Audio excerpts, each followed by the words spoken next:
औज़ुबिल्लाहिमिनश्शैतानिर्रजीम बिस्मिल्लाहिर्रहमानिर्रहीम। अस्सलाम वालेकुम स्टूडेंट, उम्मीद करता हूँ आप सब खैरियत से होंगे। जी मैं हूँ सर अली रज़ा। और जैसा कि आप जानते हैं कि मैट्रिक के जो इम्तिहानात हैं वो स्टार्ट हैं और 10वीं के फ़ौरन बाद नामी के जो इम्तिहान हैं वो शुरू हो जाएंगे। और इंशाल्लाह ताला आज मैं उन बच्चों के लिए एक पेपर लेके आया हूँ जो ये चाहते हैं कि हमारे पूरे नंबर लगे 75 में से 75। तो क्लास 9th आर्ट्स के लिए इख्तियारी का एक पेपर है, जैसा कि आप देख रहे हैं कि किस तरह बच्चे ने पेपर को निखारा हुआ है।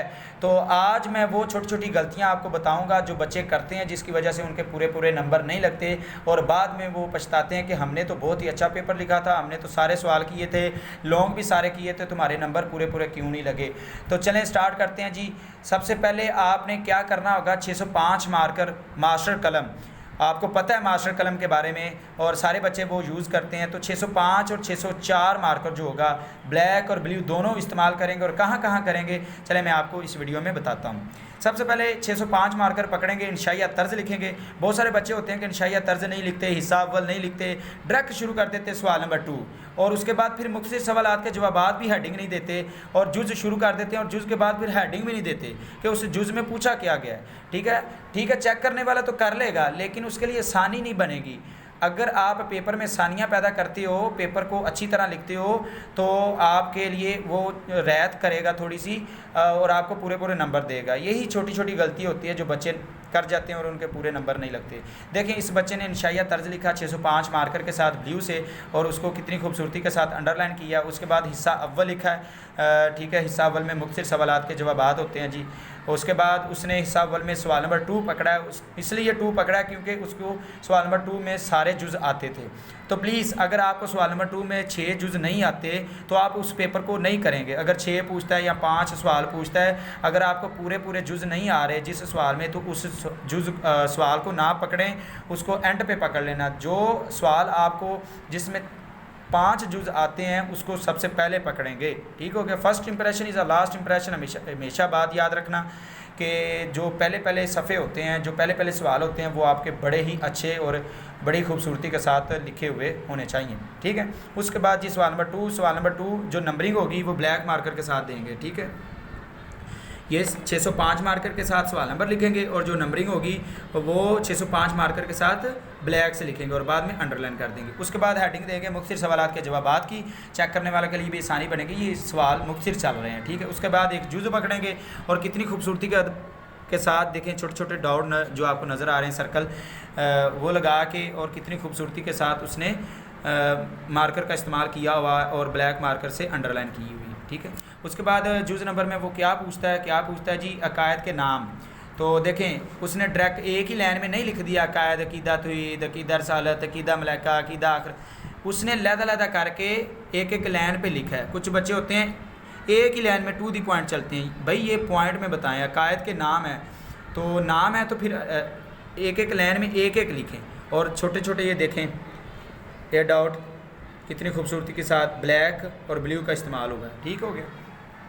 और लास्ट पे ये वाली लाइन जो आपको नज़र आ रही है, ये लाइन आप एक लगाएंगे, इसका मतलब है कि शॉर्ट सवाल आपका एक कंप्लीट हो गया। चेक करने के लिए आसानी बन गई।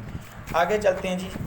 ये देखें जुज़ नंबर 2 था, यहाँ पे जुज़ नंबर 2 आ गया और ये देखें कुरानी कसस, उसकी हेडिंग आ गई। बच्चे हेडिंग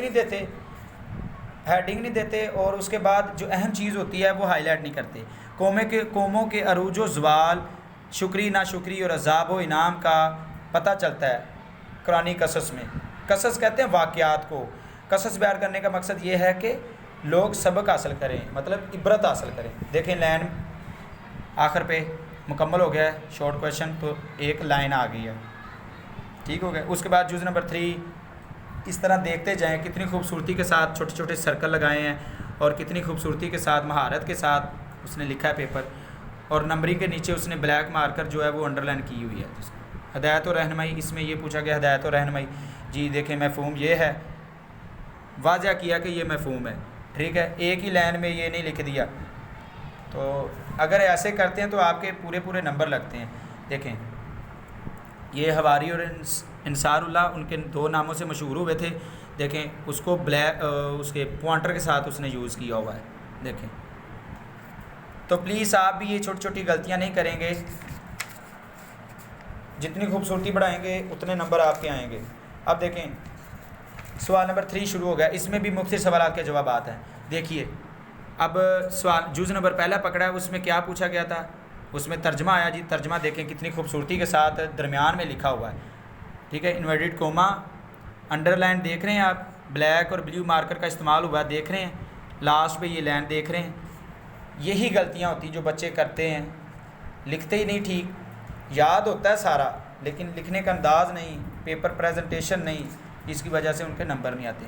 देखें उसने सवाल नंबर 2 में उसने मैनी पूछे हैं, तो देखें उसने 604 मार्कर के साथ उसको अरबी में लिखा है और जो उसके मैनी थे वो पेन के साथ लिखे हैं, ठीक है। और लास्ट पे लाइन लिख कर दी है ताकि चेक करने के लिए आसानी बन जाए। तो पेपर में आसानियाँ बनाएं भाई, चेक करने के लिए आसानियाँ बनाएं ताकि वो आराम से कंफर्टेबल पेपर को चेक करें। देखें अब यहाँ पे गलती होगी, यहाँ पे देखिए सवाल नंबर 4 और 3 इकट्ठा लिख दिया है। शायद उस बच्चे से उसने लिखना था क्वेश्चन नंबर जो है वो 4, उसकी हेडिंग देनी थी, उसने 3 की दे दी पहले और बाद में उसने उसकी दे दी। ऐसा भी आप नहीं करेंगे। हजूर की 2 सिफ़ात जी, रसूल अकरम सल्लल्लाहु अलैहि वसल्लम के 2 साफ़ दर्ज झैल हैं, ठीक है। आप देखें मिन अनफुसिकुम, उसने एक को पकड़ा है, उसके बारे में भी लिखा है। अज़ीज़ुन अलैहि मा अनित्तुम, उसके बारे में भी कुछ लिखा है। तो कैसे 2 नंबर आपके वो काटे? 2 सिफ़ात पूछी हैं, देखें। अब मैं नहीं पूछे शाहिद मुबश्शिरन। अब लास्ट पे अरबी जो है वो 604 मार्कर के साथ उसने लिखी है और जो उसके तर्जमे थे वो पेन के साथ लिखा है और लास्ट पे लाइन लगा दी है। देखते जाएं, जब भी तर्जमा आ जाए, कोई तरीफ़ आ जाए, मफ़हूम आ जाए, तो वो आपने मिड मतलब दरमियान में आपने लिखना है और फिर ये अंडरलाइनिंग भी करनी है खूबसूरती के साथ। पेपर को देखते जाएं। मेरा मकसद है कि आपके साथ ये बात को शेयर करना कि आपने किस तरह अपने पेपर में खूबसूरती को लाना है। देख रहे हैं। अब लास्ट पे देखें ये मुख्तलिफ सवालात, मतलब question number 2, question number 3, question number 4 मुकम्मल हो गए हैं और लास्ट पे आप नई शीट पे पेपर को स्टार्ट करना चाहते हैं तो आपके पास ये 3 लाइनें बच गई हैं। तो आप क्या करेंगे, ये देखें एक बड़ी सी लाइन लगाएंगे यहाँ पे और उसके बाद फिर उससे छोटी एक और उसके बाद उससे छोटी एक, मतलब एक स्टेप बाय स्टेप सीढ़ी टैब बना देंगे, जिसकी वजह से मुझे तो लग रहा है खूबसूरती बन गई है, ठीक है।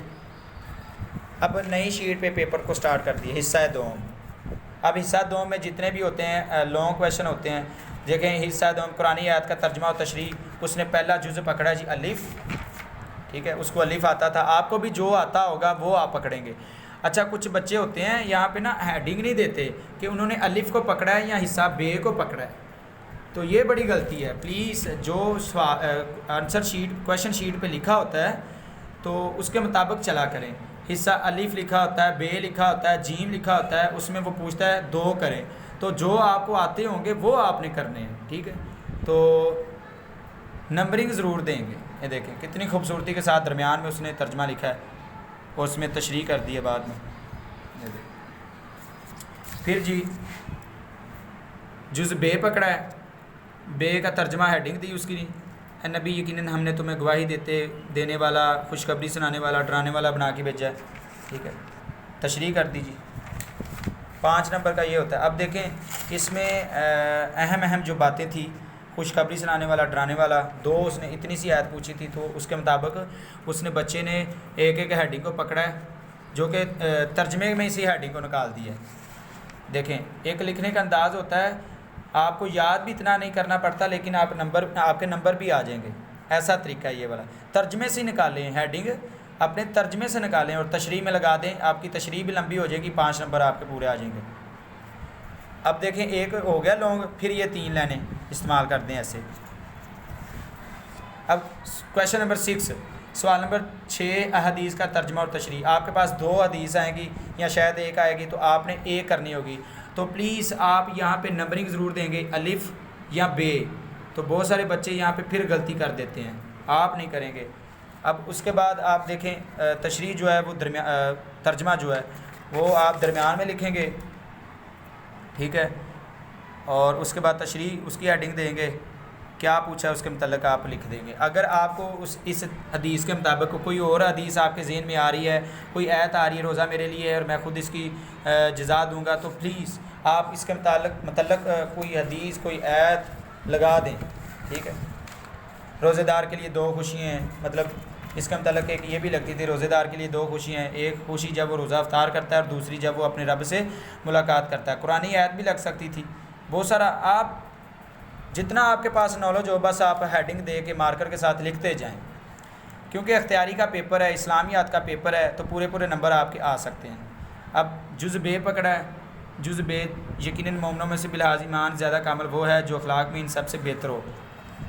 अगर आपकी गलती भी हो जाती है ना, पेन से लिखते दफ़ा आपकी कोई गलती हो जाती है, तो अगर आपका मार्कर का इस्तेमाल इतना प्यारा है, आपने 604 मार्कर का इस्तेमाल किया है, 5 का किया है, ब्लैक ब्लू दोनों का अंडरलाइन किया हुआ है, तो चेक करने वाला जो है वो आपकी गलतियों को छुपा देगा।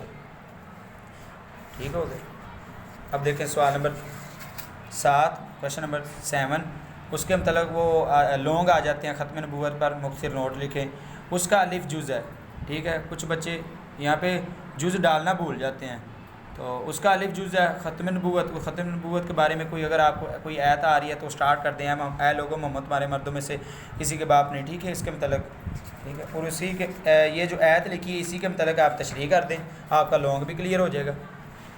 लास्ट में ये भी लिख दें, ला नबी बाद, नबी करीम सल्लल्लाहु अलैहि वसल्लम ने खुद फरमाया कि मेरे बाद कोई नबी नहीं, ठीक है। बहुत सारी मिसालें आप दे सकते हैं जो नबी करीम सल्लल्लाहु अलैहि वसल्लम ने खुद दी हुई हैं। अब जुज़ बे पकड़ा जी, हिजरत मदीना के वाक़यात, हिजरत मदीना के क्या वाक़यात है जी, वो लिख दें, आपने याद किया होगा। लास्ट पे ये देखें, फिर 3 लाइनें स्टेप बाय स्टेप, पहले एक बड़ी, फिर उससे छोटी, फिर उससे छोटी, और साथ ये जो डाउट नज़र आ रहे हैं आपको ब्लैक मार्कर के साथ 3 लगा दें, जिस तरह आप नुक्ता नहीं डाल दें इस तरह 3 साइडों पे लगा दें, खूबसूरती बढ़ानी है आपने बस। अब सवाल नंबर 8 है, क्वेश्चन नंबर 8, उसमें क्या पूछता है, किसी एक का जवाब दें। क्या देना जी, वो ग्रामर आ जाती है लास्ट पे, मोनस मैन भी आ जाता है, मुज़क्कर आ जाता है, फ़ेल की इकसाम आ जाती है, ठीक है, इसम फ़ेल हरफ, उसके मतलब पूछा जाता है। 5 नंबर ये होते हैं, ठीक है। देखें उसने क्या पूछा जी, मोनस मैन भी पूछा है। मोनस मैनवी वो है जिसमें मज़कूरा बिला अलामात मोनस में से कोई अलामत ना पाई जाए, वैसे मोनस के लिए इस्तेमाल हो, ठीक है। आगे मिसाल भी दी हुई, जैसा कि उख्तुन, उम्मुन, ठीक है, अरबी में आपने मिसाल देनी होगी। तो ये था जी क्लास 9 का अख्तियारी का पेपर उन बच्चों के लिए जो ये चाहते हैं कि हमारे 75 में से 75 नंबर आ जाएं। तो बड़ी सारी गलतियां हो जाती हैं पेन से, अगर आप मार्कर का इस्तेमाल करते हैं तो जो पेन की गलतियां हो जाती हैं मार्कर उसको छुपा देता है, ठीक है, खूबसूरती बढ़ा देता है। तो चेक करने वाले का भी दिल खुश हो जाता है कि बच्चे ने कितनी खूबसूरती के साथ, कितने प्यारे अंदाज के साथ पेपर को सजाया हुआ है। पेपर प्रेजेंटेशन जितनी करके आएंगे आपके नंबर भी उतनी आएंगे। तो अगर आपको किसी और पेपर के मतलब इसी तरह जानना हो तो हम आपको इंशाल्लाह ताला आपके साथ वो शेयर करेंगे। तो मिलते हैं जी अगली वीडियो में, तब तक इजाज़त दीजिए, अल्लाह ने के बाद।